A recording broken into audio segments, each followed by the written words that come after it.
Greetings everyone, and welcome back. I hope you are well and enjoying the season. Today we shall continue our series on Norse poetry, reading from the Havamal and similarly famed pieces from the Middle Ages.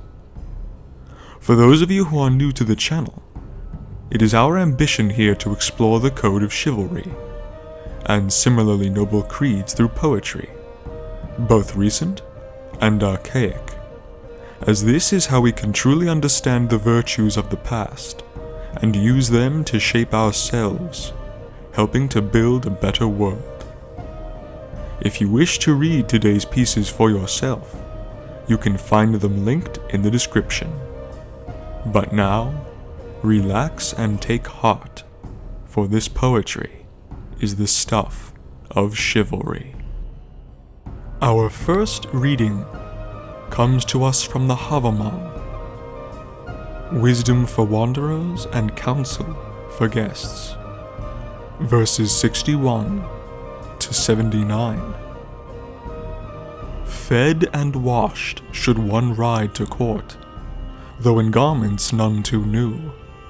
Thou shalt not shame thee for shoes or breeks, nor yet for a sorry steed. Like an eagle swooping over old ocean, snatching after his prey, so comes a man into court who finds there are few to defend his cause. Each man who is wise and would wise be called must ask and answer aright.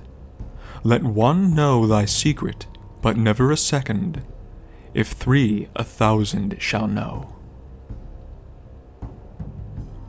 A wise counselled man will be mild in bearing, and use his might in measure, lest when he come his fierce foes among, he find others fiercer than he. Each man should be watchful and wary in speech, and slow to put faith in a friend, for the words which one to another speaks, he may win reward of ill. At many a feast I was far too late, and much too soon at some. Drunk was the ale or yet unserved, never hits he the joint who is hated. Here and there to a home I had haply been asked, had I needed no meat at my meals, or were 2 hams left hanging in the house of that friend, where I had partaken of one. Most dear is fire to the sons of men, most sweet the sight of the sun. Good is health if one can but keep it, and to live a life without shame. Not reft of all is he who is ill, for some are blessed in their bairns, some in their kin, and some in their wealth, and some in working well. More blessed are the living than the lifeless. 'Tis the living who come by the cow. I saw the hearth fire burn in the rich man's hall, and himself lying dead at the door. The lame can ride horse, the handless drive cattle, the deaf one can fight and prevail. 'Tis happier for the blind man for him on the bale fire, but no man hath care for a corpse. Best have a son though he be late born, and before him the father be dead. Seldom are stones on the wayside raised, save by kinsman to kinsman. 2 are hosts against 1, the tongue is the head's bane. 'Neath a rough hide a hand may be hid. He is glad at nightfall who knows of his lodging. Short is the ship's berth, and changeful the autumn night. Much veers the wind ere the 5th day, and blows round yet more in a month. He that learns not will never know how one is the fool of another, for if one be rich another is poor, and for that should bear no blame. Cattle die and kinsmen die, thyself too soon must die. But one thing never, I ween, will die, fair fame of one who has earned. Cattle die and kinsmen die, thyself too soon must die. But one thing never, I ween, will die, the doom on each dead man. Full-stocked folds had the fatling's son, who bare now a beggar's staff. Brief his wealth as the winking of an eye, most faithless ever of friends. If haply a fool should find for himself wealth or a woman's love, pride waxes in him, but wisdom never, and onward he fares in his folly.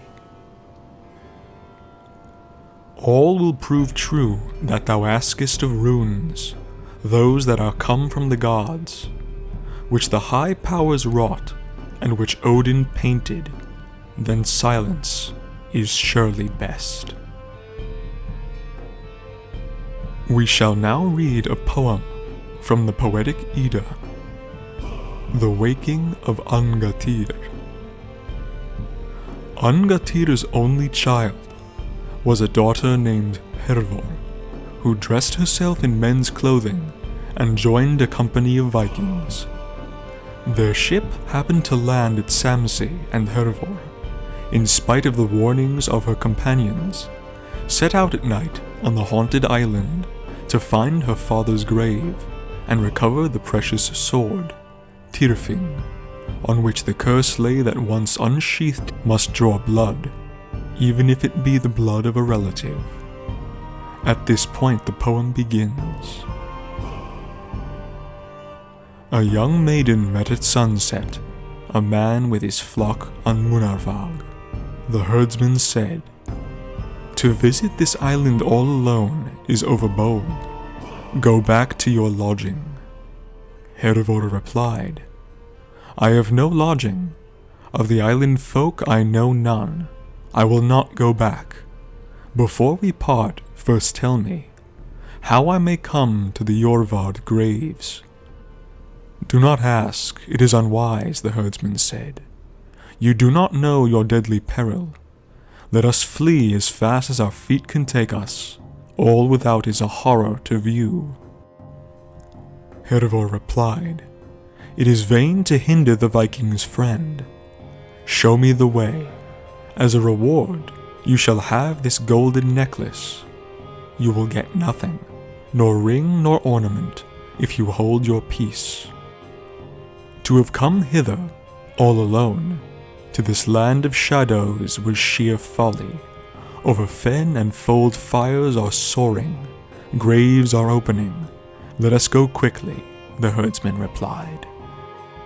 Hervor responded, "Fear not the fire, fear not the graves. Although the island be all aflame, never shall warriors while they live yield to terror. Tell me the way." The herdsman had taken to his heels already, fled to the wood, far from the maiden, but the fierce heart in Hervor's breast swelled up at the sight of these things. She saw now the grave fires, and the graves standing open. She went to the howe, and was not afraid. She passed the fires as if they were smoke, until she reached the graves of the berserks. Then she said, "Angantyr, awake. Hervor calls you, your only daughter whom you had by Tofa. Give up from the grave the gleaming sword that the dwarves smithied from Svafrolami. Hervard, Jorvard, Rani, awake. Hear me, all of you, under the tree roots, with sharp swords, with shields and burnies, and red spears the rig of war. Much are you changed, children of Arngrim, once so mighty. Are you mold now? Will Aethir's son refuse to listen, or speak with me on Munarvag? May ants shred you all to pieces, Dogs rend you, may you rot away. Give back the sword that was smithied by Dvalin. Fine weapons are unfit for ghosts. Angatyr responded, Evil it is, Hervor, my daughter, to call down such curses upon us. Your words are mad, without meaning in them. Why do you wake the bewildered dead? Nor father nor brothers buried me deep. Tyrfing was owned by two who live, though only one owned it later. Hervor responded, Tell me the truth that the timeless gods may bless your grave. Have you got Tyrfing? Why are you unwilling to yield your heritage to your only child? Then it was as if a flame lit up all the graves which stood open. Then Angatyr said, Graves open and hell's doors. The island's surface is one searing flame. All without is a horror to view. Go, while there's time. Return to your ship. Hervor said, With no flames tonight or ever, with no fire can you frighten me, nor daunt the heart in your daughter's breast, with ghosts standing at grave mouths. Hear me, Hervor, Angatyr said. Hear from me now. Daughter of princes, the doom I foretell. This Tyrfing will, if the true blade, destroy your kindred, kill them all. You will bear a son, a bold warrior, who shall wield Tyrfing. Trust in its strength. After Heidrek shall the hero be named, the bravest one under heaven. Hervor replied, Churlish cowards, may my curse fall on all of you. May you ever lie, wretched shades in the rot of the pit. Give back the wondrous works of smiths, son of Vikings. It is vain to hide it. No mortal maiden to me you seem, said Angatyr, who walk in the dark where the dead lie, uncowed by flames with a carved spear and mailed corslet on Munarvag. A mortal maid to men I seemed, Hervor said, until advised to visit your halls. Surrendered the blade, bane of shields, hater of Burnies, Hjalmar's killer. Angatyr replied, Hjalmar's killer lies under my shoulders, the sharp sword sheathed in flame. No maiden on earth, no mortal dare touch such a weapon. I will touch the weapon, Hervor said. Take hold of the sharp edge. In order to get it, I will walk through fire with unflinching step. The flames are sinking before my eyes. Reckless maiden, Angatyr replied, rather than see you fling yourself on the flames and perish, I will grant what you ask, give you the blade. Such courage of heart I cannot refuse. You have done well, dead warrior, Hervor said.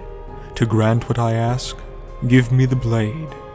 To possess the sword seems to me better than to own all Norway. Alas, daughter, little you know, said Angatyr. Wretched woman, at what you rejoice. I tell you again, this Tyrfing will destroy your kindred, kill them all. With a glad heart I will go now, said Hervor, to ride the horses of the roaring sea. Little care I what may come after, what dole my sons may deal each other. Long may you hold it, and long enjoy it, replied Angatyr, but conceal it well. Beware the edges of Hjalmar's bane. Both are poisoned. Mortal to man is the measurer of fate. Farewell, daughter.